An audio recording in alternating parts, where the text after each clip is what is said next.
बानी पीटीआई का पॉलीग्राफिक और फोटोग्रामेटिक टेस्ट कराने की दरखास्त का तहरीरी फैसला जारी। एटीसी लाहौर ने बानी पीटीआई को बेगुनाह साबित करने के लिए बड़ा मुनसिफाना मौका दिया है।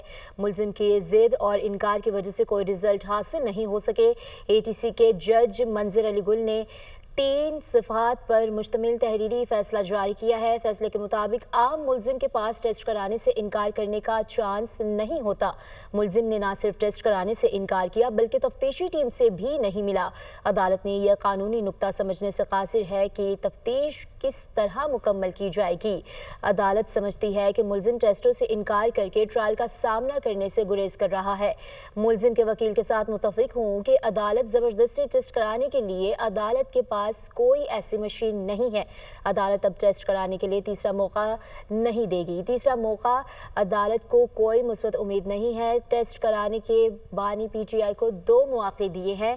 बानी पीटीआई को मासूम साबित करने के 2 मौके दिए थे। प्रोसिक्यूशन ने बानी पीटीआई के टेस्ट कराने के लिए दरख्वास्त दायर की थी।